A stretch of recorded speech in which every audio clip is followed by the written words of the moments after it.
Welcome, listeners, to another episode of Insomniac Files, where reality and the dream world collide in a haze of mystery and suspense.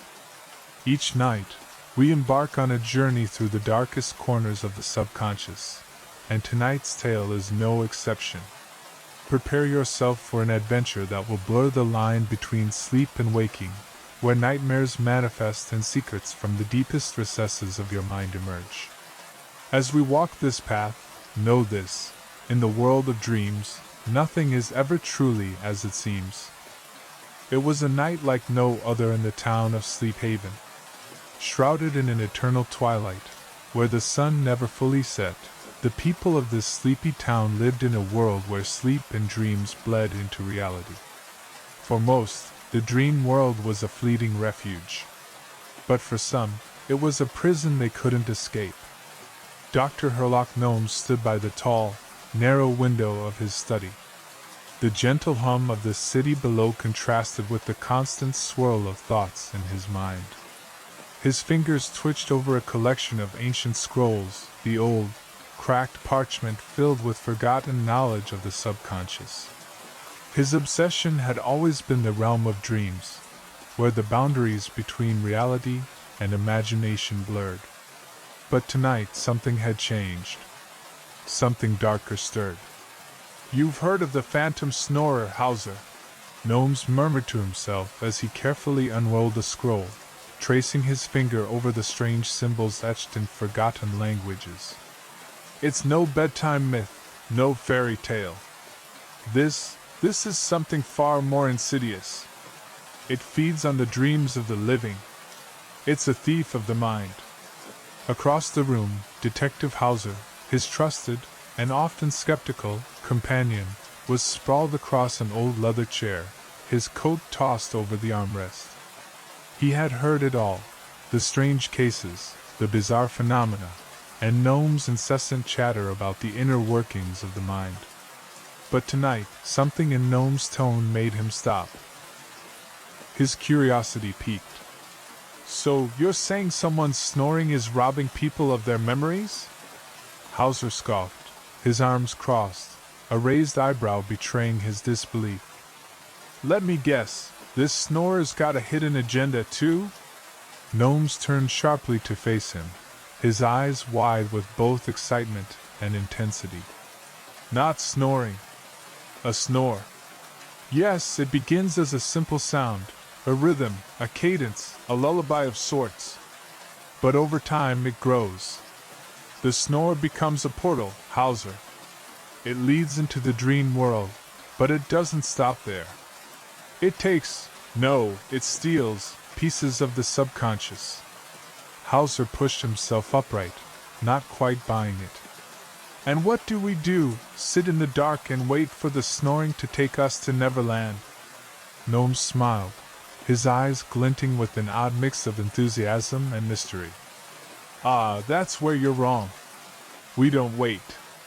We go to it. We find the source, the creature feeding on the dreams of the sleeping." The detective sighed, the weight of the situation sinking in. "I should have known.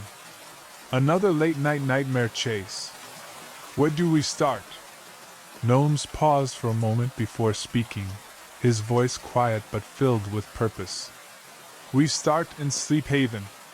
Sleep Haven was no ordinary town. It sat on the edge of consciousness itself, a place where the waking and the dreaming overlapped. The streets were lined with buildings that seemed to exist halfway between reality and illusion, their structures twisted in bizarre, dreamlike shapes.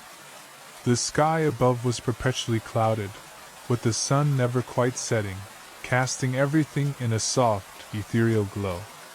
The townspeople moved about with a quiet urgency, as though they were walking through a world that didn't fully belong to them. The journey from Gnome's study to Sleep Haven was swift, though the atmosphere grew heavier with each passing mile.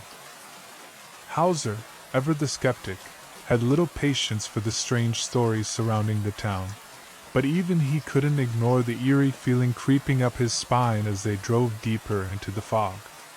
As the town loomed ahead, Gnome spoke again, his voice soft but firm. What we're dealing with here is not just a case of theft, Hauser.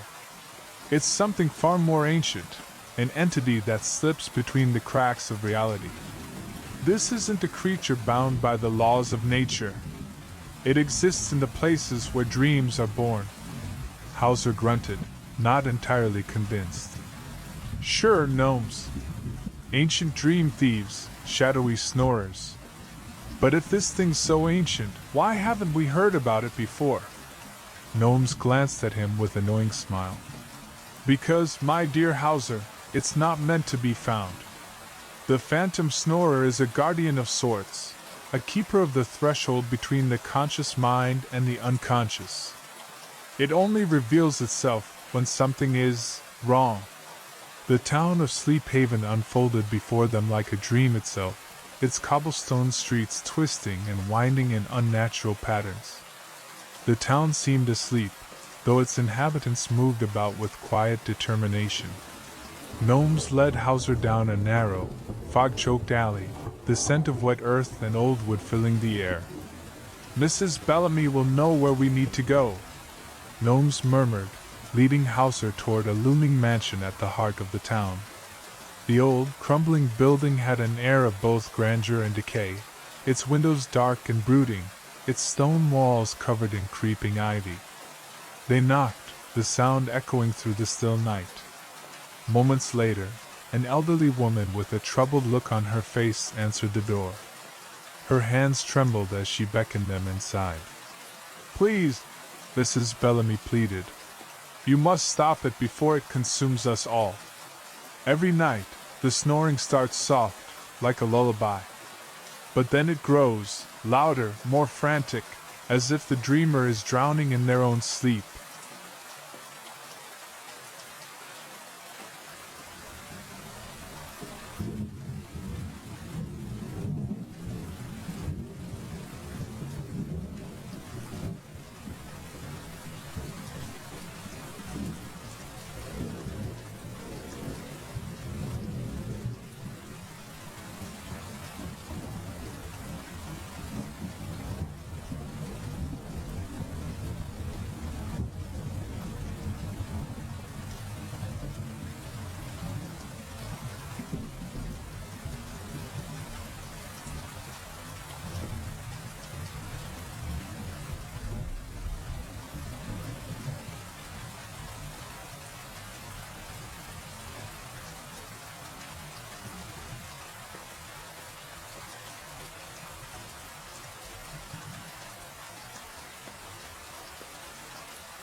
This is it, Hauser, Gnome said softly. We're inside. Now we must find the source, the heart of the snoring. Hauser grumbled, his skepticism still firmly in place. Right. So, this is the dream world. Great. Let's hope the snoring's not contagious. The landscape around them shifted with each step, the world bending in strange, impossible ways. Clocks ticked backward in the sky, their hands moving at dizzying speeds. The ground beneath them seemed to pulse, alive with the rhythm of some unseen heartbeat. In the distance, mountains floated upside down, and trees grew with their roots exposed to the sky. "This is a place where the laws of time and space do not apply," Gnomes whispered, more to himself than Hauser. "We are in the land of forgotten thoughts, memories, and fears. The deeper we go, the more distorted things will become."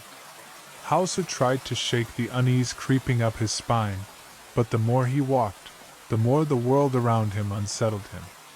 Strange creatures drifted by, half-formed shapes that disappeared as soon as he tried to focus on them. The sound of snoring echoed faintly in the distance, growing louder with every step. Suddenly, Gnome stopped, his eyes narrowing as he focused on something ahead. The dreamscape shifted again, and in the center of a clearing stood a figure, a shadowy shape, vaguely humanoid, its body flickering and shifting, as if it couldn't quite decide what it was. The sound of snoring emanated from it, deep and rhythmic. Hauser's voice cut through the silence. "That's it, isn't it?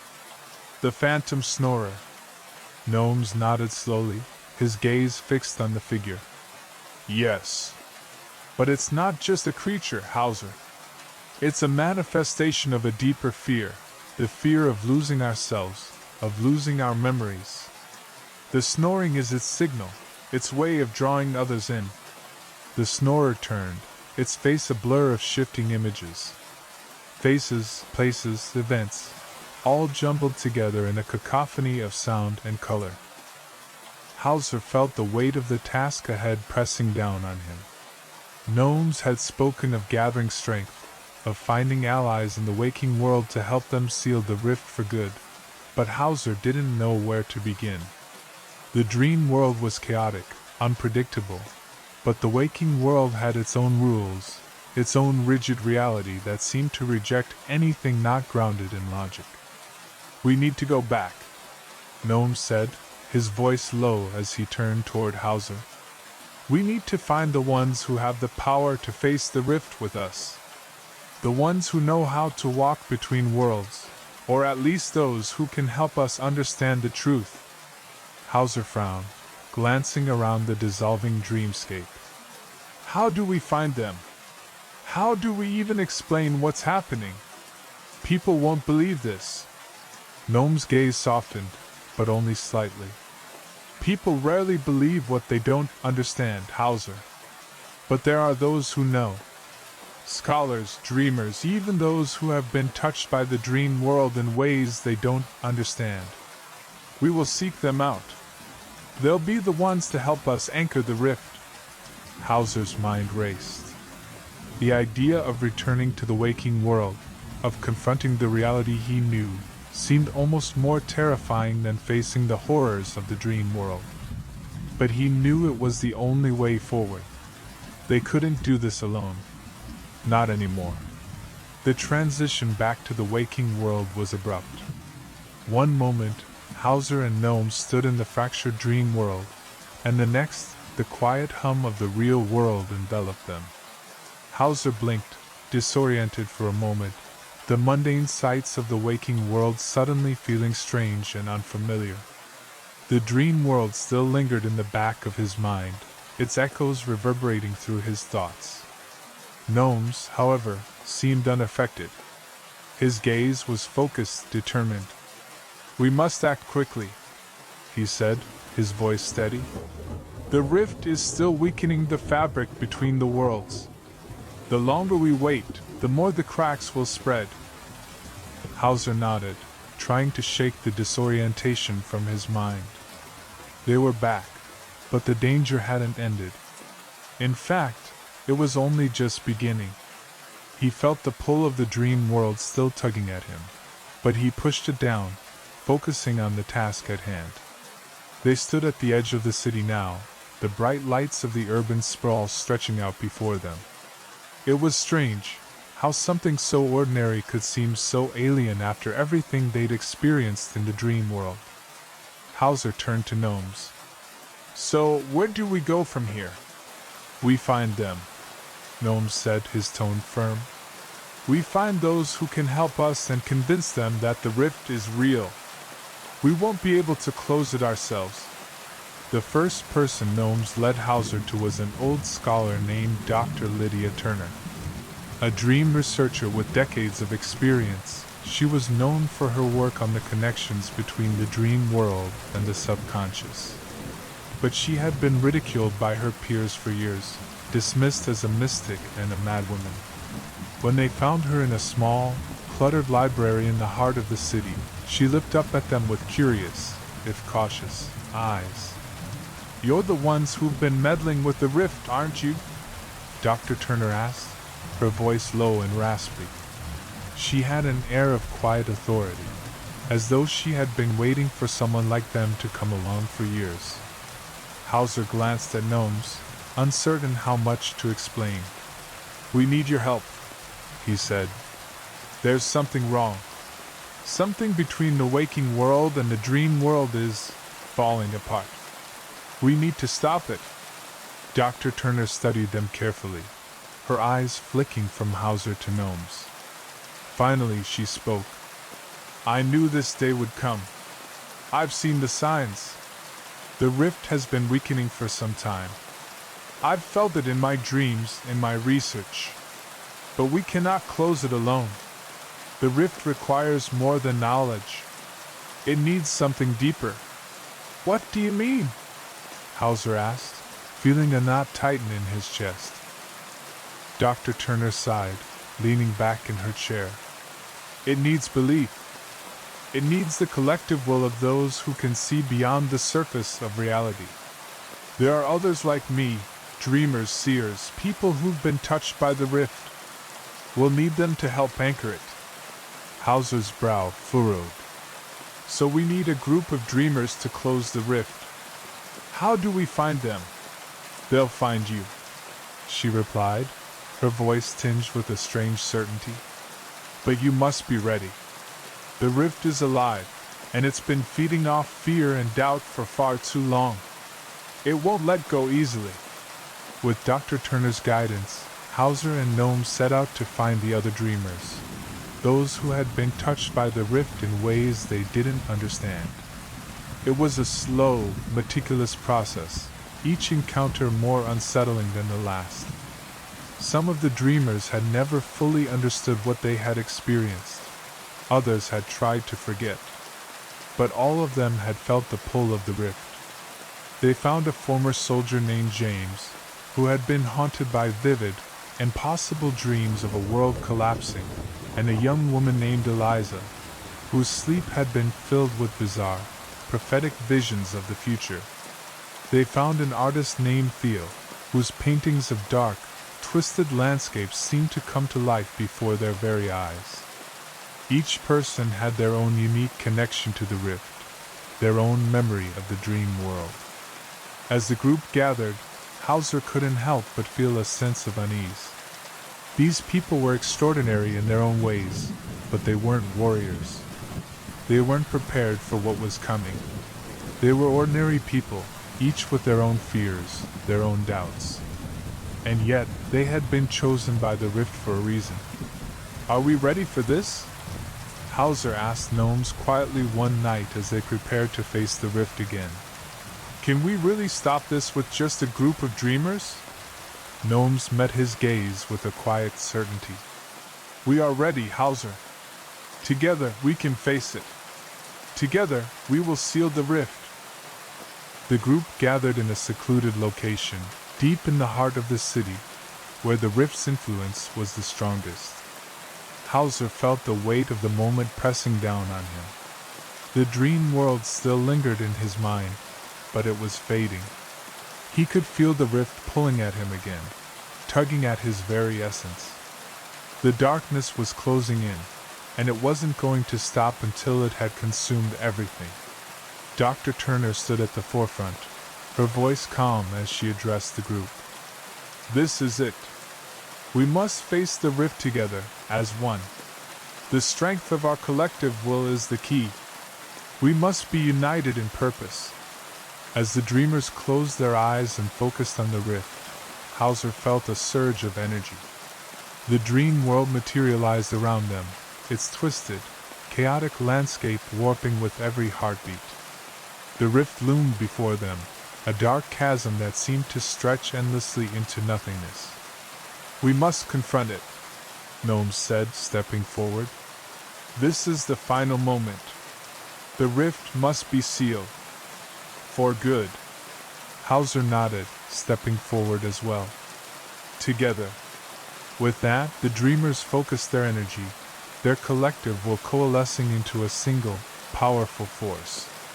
The rift trembled, its darkness swirling as if it were alive, but the light from the dreamers' combined strength began to push back, closing the gap. The rift screamed, its presence fading as the barrier between the worlds solidified. The rift shuddered violently, as though resisting the combined force of the dreamer's will. Hauser could feel its presence, a suffocating weight that threatened to crush him, to pull him into the abyss. But he held his ground, the light from their collective energy pushing back the darkness, inch by inch. The dream world around them began to fade, the twisted landscape dissolving like smoke, replaced by a brilliant, blinding light. The rift trembled, its darkness swirling as if it were alive, but the light from the dreamer's combined strength began to push back, closing the gap. The rift screamed, its presence fading as the barrier between the worlds solidified. The rift shuddered violently, as though resisting the combined force of the dreamer's will. Hauser could feel its presence, a suffocating weight that threatened to crush him, to pull him into the abyss. But he held his ground, the light from their collective energy pushing back the darkness, inch by inch. The dream world around them began to fade, the twisted landscape dissolving like smoke, replaced by a brilliant, blinding light. The rift trembled one last time, its shape flickering as if it were on the verge of collapse. "We're almost there," Gnome said, his voice strained but filled with determination. "Hold strong, Hauser. This is it. This is our last chance."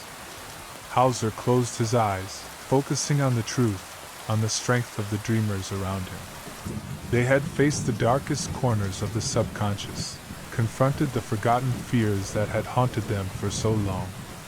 And now, together, they would end it. The light intensified, growing brighter, until the very fabric of reality seemed to bend under its power.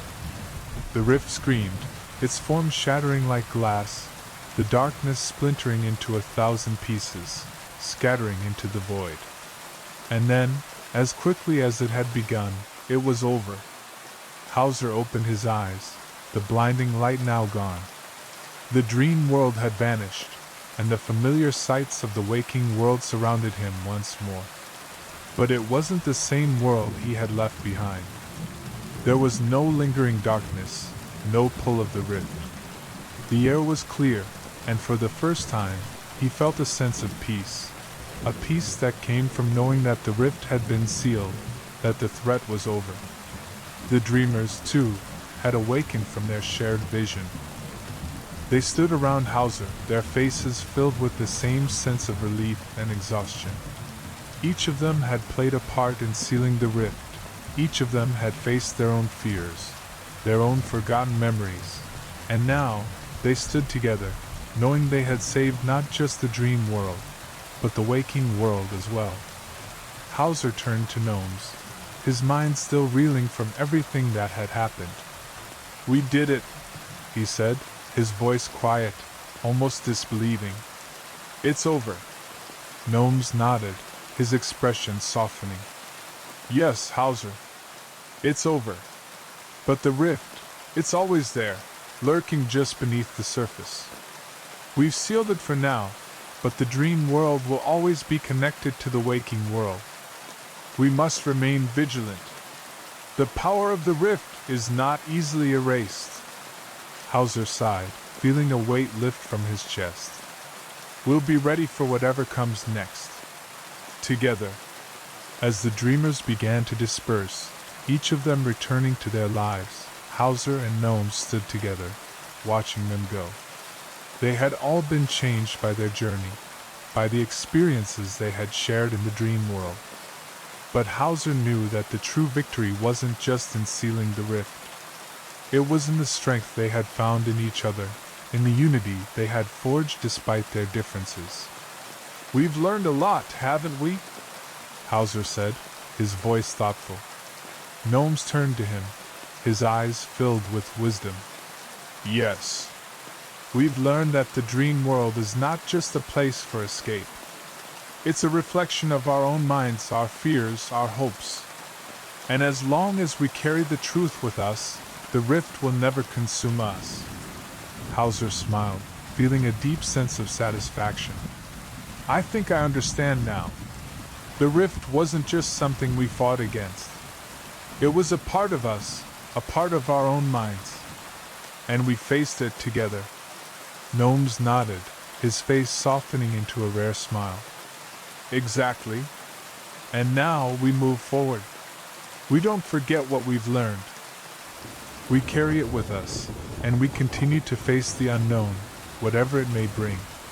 As the two of them walked away, the sky above them slowly shifted from twilight to dawn, the first light of morning breaking through the darkness. The world was still, peaceful, and for the first time in a long while, Hauser felt like he could breathe freely. The rift had been sealed. The dream world was no longer a threat, at least for now. But Hauser knew the truth. The dream world was never truly gone. It existed in the space between thoughts, between fears, and it would always be a part of the waking world. The dreamers had sealed the rift, but they had also learned a deeper lesson, that the boundaries between dreams and reality were not as clear-cut as they once believed. As he walked alongside Gnomes, Hauser knew that their journey was far from over. There would always be more to discover, more mysteries to unravel. But for now, they could rest, knowing they had faced the darkness and emerged victorious. The dream world would always be there, waiting, just beyond the veil of consciousness. And as long as Hauser and Gnome stood together, they would be ready for whatever came next. The rift was sealed. But the journey, both in the waking world and the dream world, was eternal. Or perhaps, the beginning.